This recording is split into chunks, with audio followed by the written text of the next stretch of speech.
Assalamualaikum semua. Apa khabar anak-anak? Okey, minggu ini kita masih lagi di bawah tajuk perkembangan seni visual di Malaysia. Cuma kali ini cikgu akan bawa ke anak-anak semua ke tajuk baru iaitu seni tembikar. Okey, apa yang anak-anak tahu mengenai tembikar? Ini adalah satu bekas yang dihasilkan daripada tanah liat sebagai bahan utamanya ya.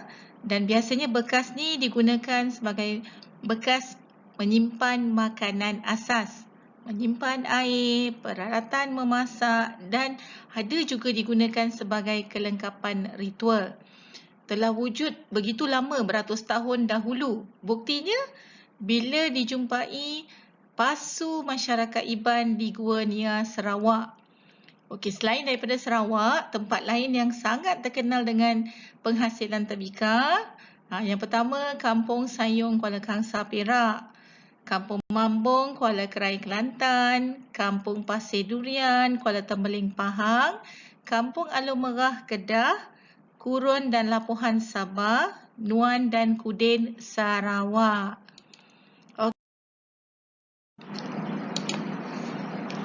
Kita sentuh dalam tajuk yang pertama iaitu Labu Sayong. Nama pun Labu Sayong.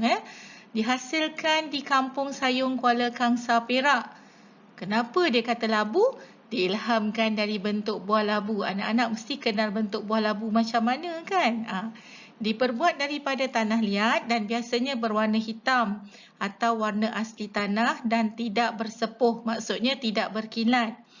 Banyak bentuk labu sayong, antaranya ialah labu panai, labu leper, labu lepap, labu telar, labu gelugur, labu sayong, labu belalai gajah dan macam-macam lagi.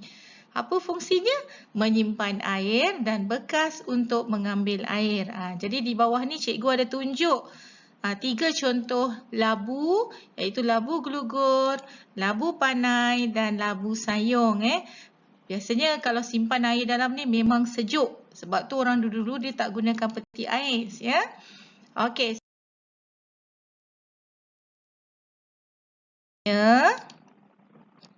Tembikar Mambung dihasilkan di Kampung Mambung, Ulu, Kelantan. Juga berfungsi sebagai alat untuk menyimpan air, makanan dan memasak serta sebagai tujuan perasapan atau ritual tertentu. Ini adalah bentuk-bentuk tembikar mambung yang telah dihasilkan. Okey.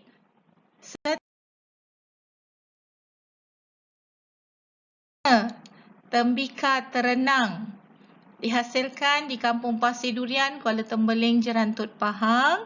Juga digunakan sebagai alat untuk menyimpan air, memasak ataupun tujuan keagamaan dan adat.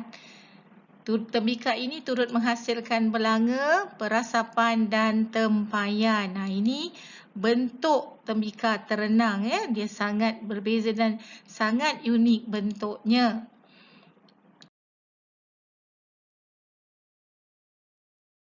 Kita masuk kepada motif dan ragam hias. Motif ni maksudnya corak yang digunakan pada tembikar-tembikar tadi.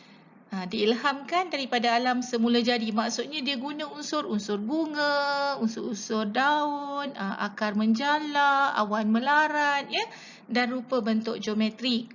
Motif diukir pada permukaan tembikar semasa separa kering. Maksudnya belum kering betul. Tengah lembap-lembap tu jadi senang untuk ditekan ya. Teknik yang digunakan seperti teknik tampalan, ukiran, teknik tekan, teknik tebus, teknik tebuk tembus dan teknik gurisan. Ini adalah contoh motif yang biasa digunakan pada tembikar tradisional. Kalau anak-anak tengok, semuanya biasa kita dengar. Ada dekat dapur, betul tak? Bunga cengkeh, bunga lawang kan? Okey. Boleh nampak bunga padi, bunga tanjung, bunga keduduk, pucuk rebung, susur kelapa, siku keluang dan banyak lagi ya anak-anak. Okey, kita masuk kepada teknik-teknik menghasilkan tembikar ya. Teknik yang pertama, anak-anak boleh lihat pada gambar, iaitu teknik lingkaran. Biasanya ini kita pernah buat zaman sekolah dahulu kan. Kita guna tanah liat, kita gelek-gelek-gelek dan kita cantumkan ya, mengikut bentuk yang dikehendaki. Dan yang kedua, teknik kepingan. Yang mana tanah liat tadi dicanai dalam bentuk kepingan, dicantum menggunakan slip atau tanah liat cair mengikut bentuk yang dikehendaki. Kita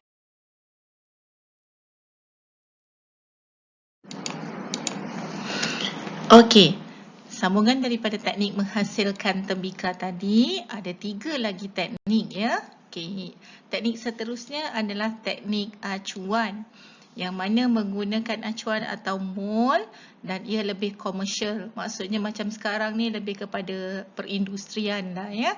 Okey, teknik yang keempat iaitu teknik lempar alin.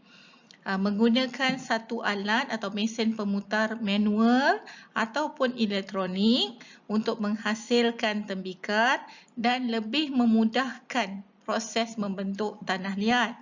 Dan yang terakhir adalah teknik picit, yang mana proses membentuk tanah liat tadi dengan cara memicit, mencubit dan menambah tanah liat mengikut bentuk labu yang hendak dihasilkan.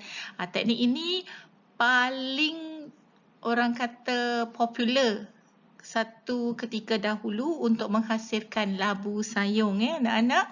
Okey, kita dah selesai mengenai dengan seni tembikar. Jadi cikgu harap nota-nota ini anak-anak akan salin dan jangan lupa baca sebab ini sangat penting. Untuk latihan cikgu akan sediakan pada hari yang sepatutnya kita bersama nanti. Okey, insya-Allah kita jumpa pada hari tersebut. Jumpa lagi. Bye.